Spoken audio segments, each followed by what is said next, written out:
ओम श्री गणेशाय नमः। आज माघ मास की कृष्ण पक्ष की चतुर्थी तिथि है और आज संकट चौथ या तिल चौथ का व्रत रखा जाएगा। आज आप सुनिए चौथ माता की कथा तथा विघ्नहर्ता गणेश की कथा। माना जाता है कि चौथ माता का व्रत और कथा के साथ गणेश जी की कथा सुनने से व्रत का पूर्ण फल प्राप्त होता है। संकट चतुर्थी का व्रत समर्पित है गणेश भगवान और संकट चौथ माता को। कहते हैं कथाओं के बिना अधूरा रहता है व्रत। गणेश जी और संकट चौथ माता देती हैं संतान की लंबी आयु का आशीर्वाद। संकट चौथ यानी गणेश जी का व्रत, इस दिन महिलाएं अपनी संतान के लिए व्रत रखती हैं और पूरे दिन निर्जला रहकर व्रत करती हैं। रात को चांद के आने के बाद व्रत खोलती हैं। इस दिन गणेश जी और चौथ माता की पूजा की जाती है। ऐसा कहा जाता है कि संकट चौथ का व्रत करने से संतान को लंबी आयु मिलती है और उनके संकट टल जाते हैं। संकट चौथ माता उनके सभी संकट हर लेती है। जहां हम आपको बता रहे हैं संकट चौथ के व्रत में पढ़ी जाने वाली कहानियों के बारे में। अलग अलग मान्यताओं पर अलग अलग कहानियां आधारित हैं। इस व्रत में खास तौर पर एक देवरानी जेठानी वाली संकट माता की कहानी पढ़ी जाती है, तो दूसरी तरफ गणेश भगवान की और बुढ़िया माई की कहानी पढ़ी जाती है और तीसरी ओर साहूकारनी वाली कहानी पढ़ी जाती है, जहां पढ़ते हैं संपूर्ण व्रत कथा। एक शहर में देवरानी जेठानी रहती थी। देवरानी गरीब थी और जेठानी अमीर थी। देवरानी हमेशा गणेश जी का पूजन और व्रत करती थी। देवरानी का पति जंगल से लकड़ी काटकर बेचता था। देवरानी घर का खर्चा चलाने के लिए जेठानी के घर काम करती थी और शाम को बचा हुआ खाना लेकर जाती थी। माघ महीने में गणेश जी का व्रत संकट चौथ देवरानी ने रखा। उसके पास पैसे नहीं थे, इसलिए उसने तिल व गुड़ लाकर तिलकुट बनाया। पूजा करके तिल चौथ की कथा सुनी और जेठानी के जहां काम करने चली गई। सोचा शाम को चांद को अर्घ्य देकर जेठानी के यहाँ से लाया खाना और तिलकुट खाऊंगी। शाम को जब जेठानी के घर खाना बनाया तो उसके जेठानी का व्रत होने के कारण सभी ने खाना खाने से मना कर दिया।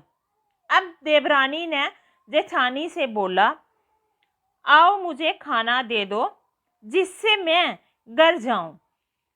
इस पर जेठानी ने कहा कि आज तो किसी ने भी अभी तक खाना नहीं खाया है, तुम्हें कैसे दे दूं?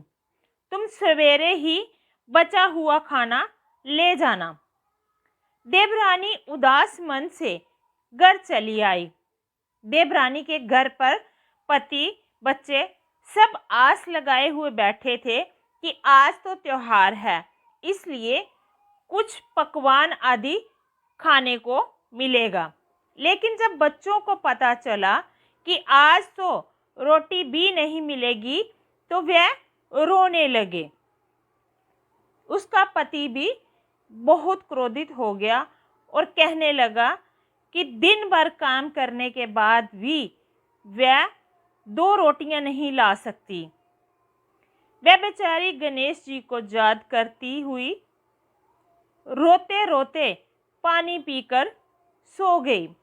उस दिन संकट माता बुढ़िया का रूप धरकर देवरानी के सपने में आई और कहने लगी, सो रही हो या जाग रही हो? मैं बोली, कुछ सो रही हूँ, कुछ जाग रहे हैं। बुढ़िया बोली, भूख लगी है, खाने के लिए कुछ दे दो। देवरानी बोली, क्या दूं? मेरे घर में तो अन्न का एक दाना भी नहीं है। जेठानी बचा खुचा खाना देती थी, आज वो भी नहीं मिला। पूजा का बचा हुआ तिलकुट्टा छींके में पड़ा है, वही खा लो। संकट माता ने तिलकुट खाया और उसके बाद कहने लगी, निमटाई लगी है। कहाँ निमटे? उसने कहा, ये खाली झोंपड़ी है, आप कहीं भी जा सकती हैं। जहां इच्छा हो वहां निमट लो। फिर संकट माता बोली, अब कहाँ पहुंचूं? अब देवरानी को बहुत गुस्सा आया कि उन्हें कब से परेशान किए जा रही है। सो बोली कि मेरी साड़ी से पोंछ लो। देवरानी जब सुबह उठी तो ये देखकर हैरान रह गई कि पूरा घर हीरे और मोतियों से जगमगा उठा है। उस दिन देवरानी जेठानी के काम करने नहीं गई। जेठानी ने कुछ देर तो राह देखी, फिर बच्चों को देवरानी को बुलाने भेज दिया। जेठानी ने सोचा, कल खाना नहीं दिया था, इसलिए शायद देवरानी बुरा मान गई होगी। बच्चे बुलाने गए। देवरानी ने कहा कि बेटा, बहुत दिन तेरी माँ के यहाँ काम कर लिया। बच्चों ने घर जाकर माँ से कहा कि चाची का पूरा घर हीरे और मोतियों से जगमगा उठा है।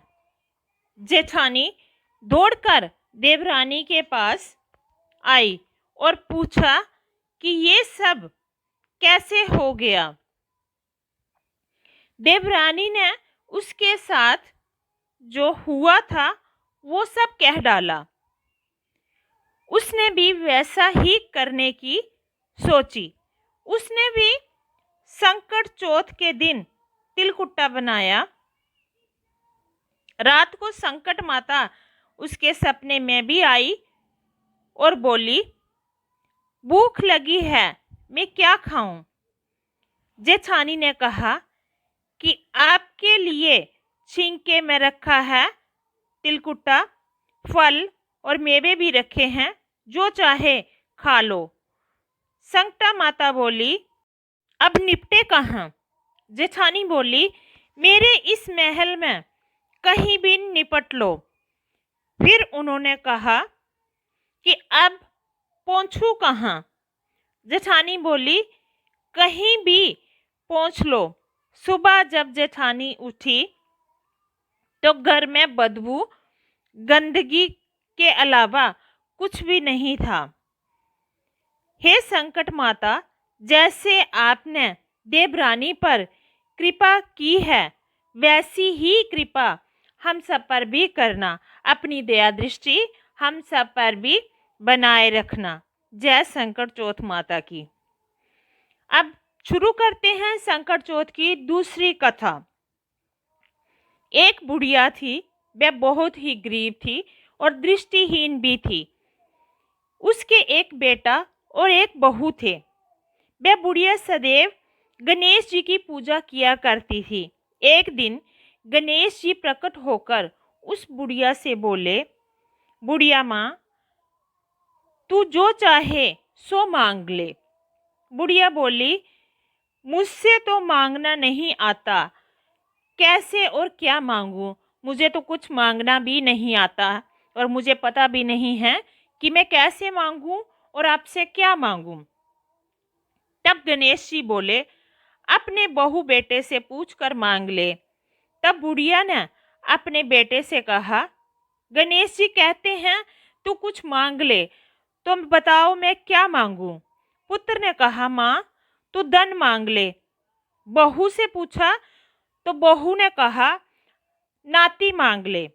तब बुढ़िया ने सोचा कि ये तो अपने अपने मतलब की बात कह रहे हैं। अतः उस बुढ़िया ने अपनी पड़ोसिनों से पूछा तो उन्होंने कहा, बुढ़िया तू तो थोड़े दिन जिएगी, ये सब मांग के क्या करेगी? क्यों तू धन मांगे और क्यों नाती मांगे? तू तो अपनी आंखों की रोशनी मांग ले, जिससे तेरी जिंदगी आराम से कट जाए। बुढ़िया ने सोच विचार किया। इस पर बुढ़िया बोली, यदि आप मुझ पर प्रसन्न हो तो मुझे 9 करोड़ की माया दें, निरोगी काया दें, अमर सुहाग दें, आंखों की रोशनी दें, नाती दें, पोता दें और सब परिवार को सुख दें और अंत में मुझे भी मोक्ष दें। ये सब सुनकर गणेश जी बोले, बुढ़िया माँ, तुमने तो हमें ही ठग लिया। फिर भी तुमने जो मांगा है वचन के अनुसार सब तुझे मिलेगा। और ये कहकर गणेश जी अंतर्ध्यान हो गए। उधर बुढ़िया माँ ने जो कुछ भी मांगा वह सब कुछ मिल गया। हे गणेश महाराज, जैसे आपने उस बुढ़िया माँ को सब कुछ दिया है वैसे ही हम सबको देना। हम सब पर भी अपनी दया दृष्टि बनाए रखना। हे विघ्नहर्ता, हमारे विघ्नों को भी हरना, हमारे संकटों को भी दूर करना। अब चलते हैं संकट चौथ की तीसरी कथा पर। संकट चौथ यानी संकट चतुर्थी से संबंधित कई कथाएं प्रचलित हैं, जिसमें गणेश जी का अपने माता पिता की परिक्रमा करने वाली कथा, नदी किनारे भगवान शिव और माता पार्वती की चौपड़ खेलने वाली कथा, कुम्हार का एक महिला के बच्चे को मिट्टी के बर्तनों के साथ आग में जलाने वाली कथा प्रमुख रूप से शामिल हैं। आज आपको संकट चौथ पर तिलकुट से संबंधित गणेश जी की एक कथा के बारे में बताते हैं। एक समय की बात है, एक नगर में एक साहूकार अपनी पत्नी के साथ रहता था। वह दोनों पूजा पाठ, दान आदि नहीं करते थे। एक दिन साहूकारनी अपने पड़ोसन के घर गई। वहां वह पूजा कर रही थी।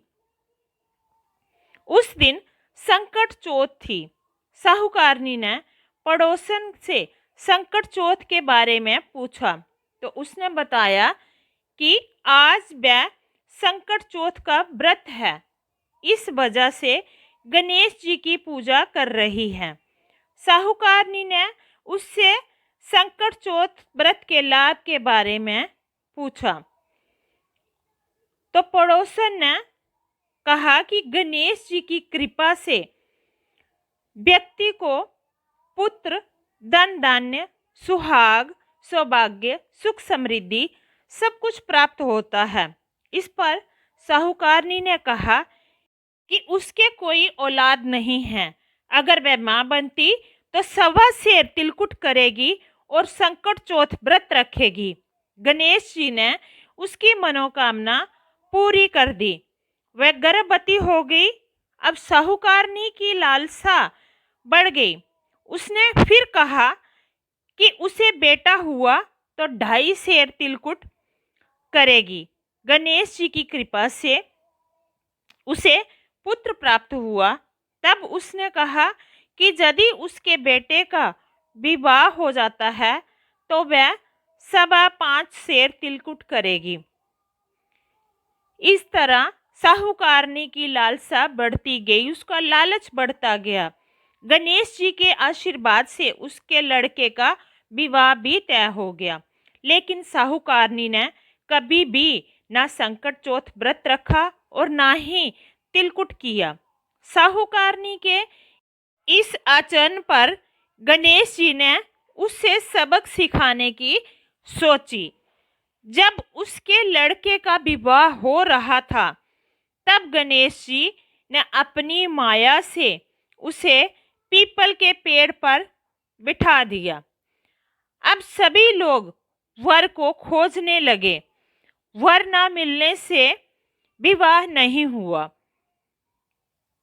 एक दिन साहूकारनी की होने वाली बहू सहेलियों संग दुर्बा लाने जंगल गई थी।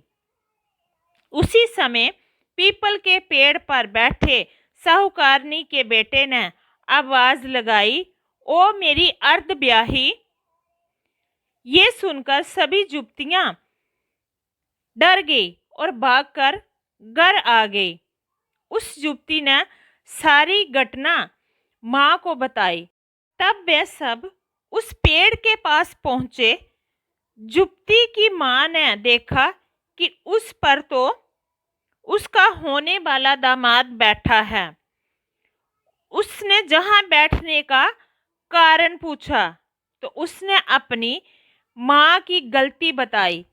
उसने तिलकुट करने और संकट चौथ व्रत रखने का वचन दिया था, लेकिन उसे पूरा नहीं किया।